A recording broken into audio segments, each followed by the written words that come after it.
ลาวแดงกับแก้วโฮจิมินห์ข้ามไปสมทบไทยแดงไทยคอมมิวนิสต์นั่นแหละผ่านประเทศลาวแล้วก็มาประกอบอาวุธข้าพเจ้าก็เห็นอีกมันประกอบอาวุธมารับอาวุธจากเซโนไทยแดงนี่นะในตอนนั้นคันว่าเป็นแบบนั้นพวกนักเรียนนักศึกษาก็ลังเลเอ้าเป็นหยังคอมมิวนิสต์ไทยกับคอมมิวนิสต์ลาวคือเป็นอันเดียวกันคือคนอาวุธไปให้กัน1973 74 75 76 77ยังคนอาวุธให้กันอยู่นี่มันเป็นอันเดียวกันได้พี่น้องเฮาจะมีปัญหาเท่าทุกมื้อนี่แหละปัญหามันอยู่บนว่าประเทศที่สองก็มีส่วนหนึ่งที่เป็นพ่อคอมมิวนิสต์และคนพวกที่เป็นพ่อคอมมิวนิสต์หลายหมื่นคนพี่น้องบ่ต่ำกว่า 60,000 พี่น้อง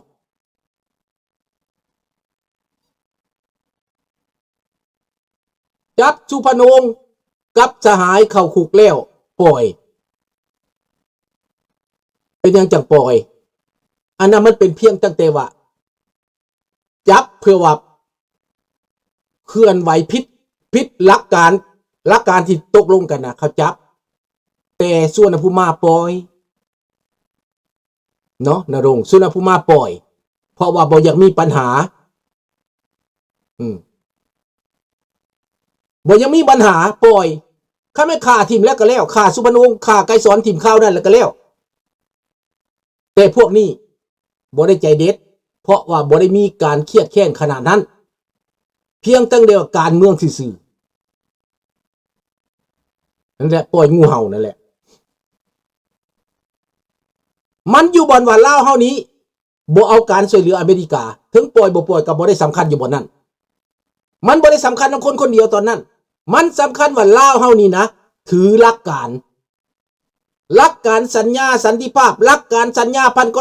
1962หลักการสัญญาเซเนลลาวเฮาถือหลักการสากลไว้ว่าความเป็นกลางของลาวจะบุลุกล้ำฝ่ายใดจะบ่เอาเปรียบฝ่ายใดพยายามถูกต้องปรองดองจน1973 74ตกลงกันได้ตั้งรัฐบาลผสมสงครามยุทธการฆ่าฟันลันแทงทหารลาวตอนนี้นายพลวังเปล่าก็ว่าถ้ามาปลดอาวุธข่อยแล้วทหารข่อยบ่มีอาวุธแล้วข่อยก็ซ้ำหมาตัวหนึ่งนายพลวังเปล่าถูกได้เว้าถูกได้นายพลวังเปล่าจึงตัดสินใจว่า1975ทิมอาวุธหลังจากประชุม28นายพลทุกนายพลบ่มีภัยปากจากคนมีขบวนบุพามีสุวรรณภูมิมีนายพลบุญปอนมากเทพลักษ์มีนายพลหลายๆนายพล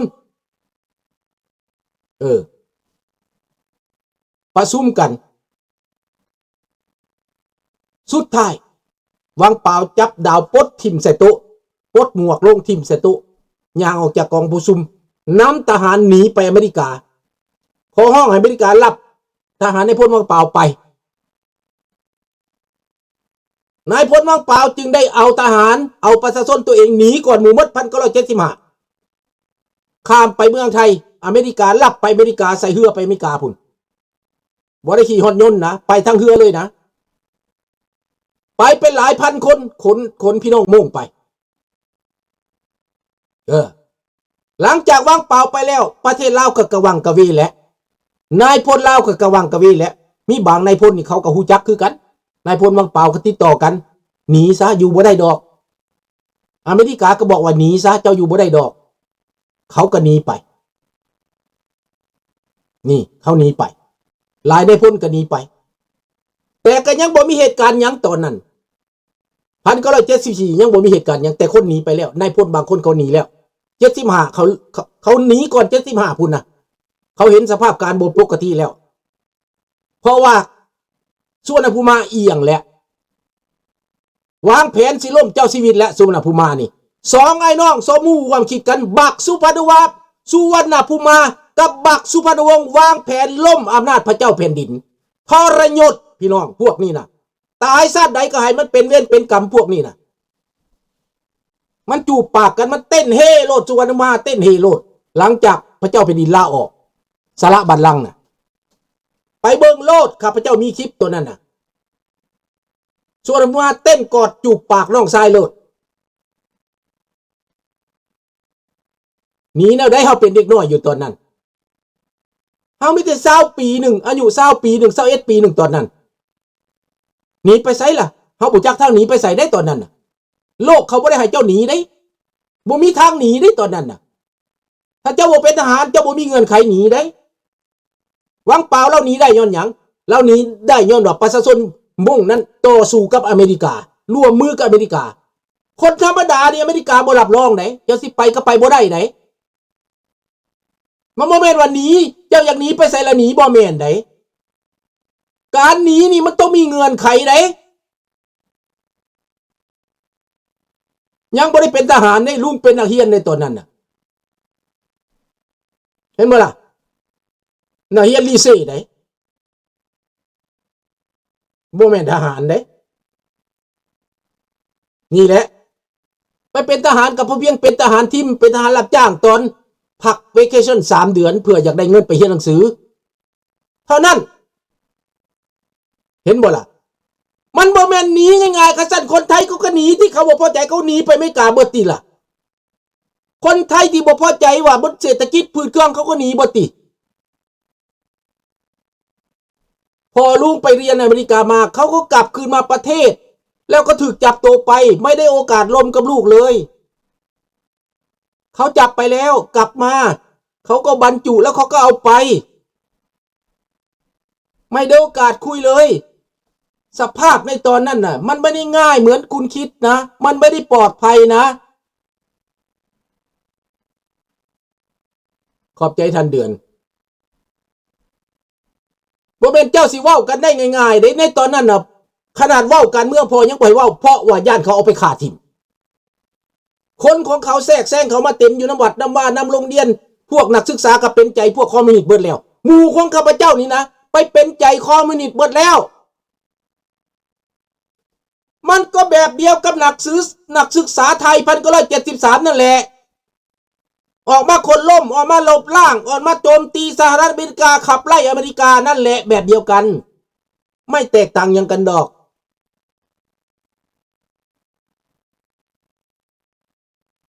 เห็นบ่ล่ะแล้วมาเป็นแบบนั้นแล้วคนลาวเฮามันกว้างกะเวสิไปทางใดเฮาผู้เป็นเด็กน้อยพวกข้าราชการสั้นผู้น้อยนี่สิไปทางใดมันก็มืดมน8 ด้านสิไปไทยเจ้าสิไปกินน้ำไผถามว่าจะไปเมืองไทยเจ้าสิไปกินน้ำไผแม่นไผสิเลี้ยงเจ้าสิเอาเงินมาแต่ไสน่ะในตอนนั้นน่ะทุกคนก็กระวังกระเวสิไปทางใดมันมืด8 ด้านไปประเทศไทยสิไปอยู่บนใดล่ะคนไทยก็อึดอยากมากแค้นเกิดความวุ่นวายอยู่เกิดการเมืองบ่สงบในเมืองไทยก็ได้นี่1976มีขบวนการลุกฮื้อต่อสู้ทางป่าทางชนบทประกอบอาวุธแขวงสะวรรณเขตรวมตัวกันได้ 8,000 คนมีอาวุธมาแต่ใส่ง่าวใส่ง่าวได้ฟันคอคอมมิวนิสต์นี่นะสิว่าให้ฟังเด้อตัดคอมันลัดรถมันตายเป็นพักเป็นเบื่อลุงอยู่ในนั้น1976 77น่ะยังอยู่ในห้องหมอเซโนดาโลเบเลเก่าอยู่เป็นพยานหลักฐานได้ยังยืนว่าความจริงเมียนศพเดือนละ100 ศพบ่ต่ำกว่าในห้องหมอเซโนมันตายได้มีบางครั้งฮอด100-200 คนบาดเดียวมันตายได้ประชาชนเขาแค้นที่เอาพ่อเอาแม่เขาไปฆ่าที่ยึดทรัพย์ยึดสินเขาโต้นเขาป่าเขาถืออาวุธแขวงสะวรรณเขตนี่แห้งกว่าโมเก่งกว่าโมในข่าวนั้น โทษ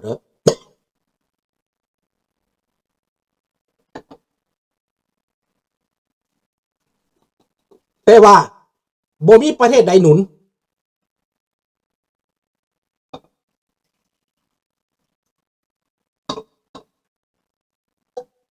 ในตอนนั้นพี่น้อง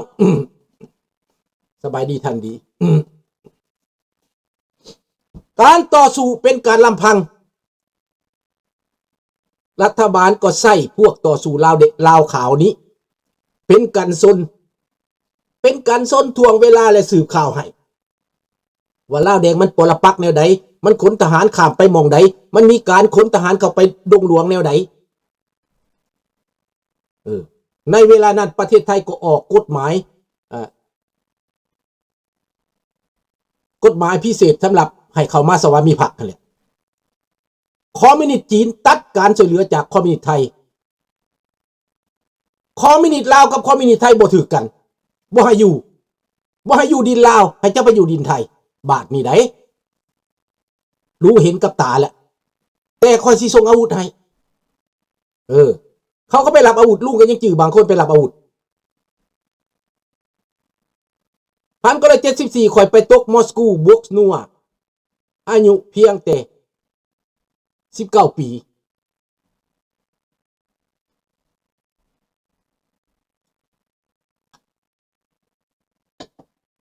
ข่อย21 ปีแล้วตอนนั้นน่ะแต่คนอายุประมาณกันนั่นแหละท่านนี่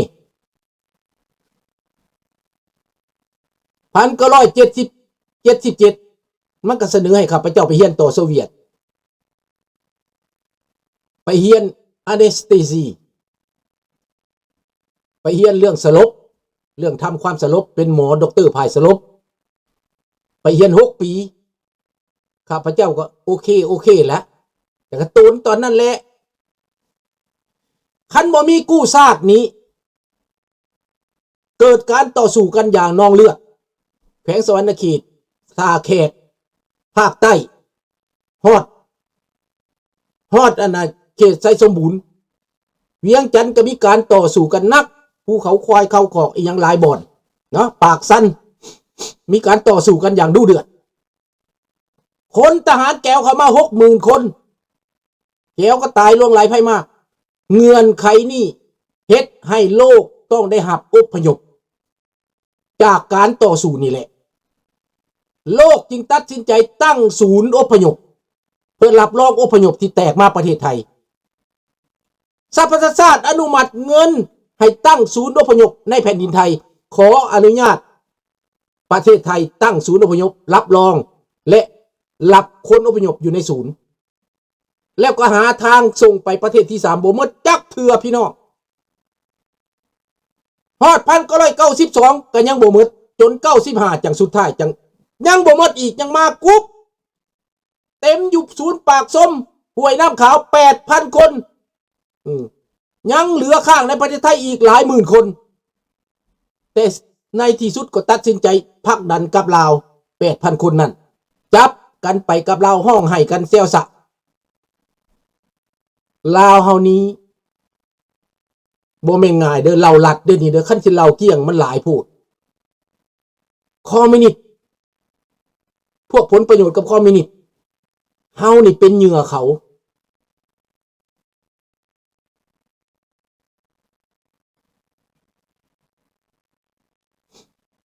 นี่แหละในตอนนั้นทหารก็บ่เอาคอมมิวนิสต์ตอนนั้นทหารไทยก็บ่เอาปราบระยะนั้นนะหลังจาก75มาแล้วก็เกิดสงครามหลังจากเกิดสงครามลมเก้าแล้วลาวกับไทยจังค่อยจับมือกันนะบ่เราตัวนี้นะข้ามเลยคนลาวก็ไปช่วยคนไทยตั้งเยอะในการสู้รบในลมเก้านั่นเพื่อนของผมก็ไปตายที่นั่นแหละเขาห้องทหารนิรนามไม่มีใครทำบุญให้เลยแต่ผมตั้งทำบุญให้ในใจนะในใจของผมถ้าวันหนึ่งกลับไปแล้วบ้านเกิดเมืองนอนกลับคืนแล้วจังสิไปสร้างธาตุให้ว่าวีรกรรมนิรนามร่มเกล้าฟังเอาเด้อพวกเจ้าเรามามันโศกที่สุดในลาวเขานี่นะมันโศกที่สุด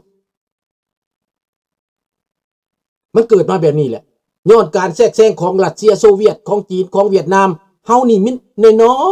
ยคนน้อยๆนะมันคนน้อยเดียวนะคนน้อยเดียวแล้วเป็นยังไกรสอนจึงได้อำนาจในลาวเวลานั้นไกรสอนเป็นยังแก้วหนุนมันเป็นคนแก้วมันก็ได้แหละยั่วสุพรรณวงศ์เหตุการณ์ต่อสู้ฆ่าเดือนทิมปราบในพล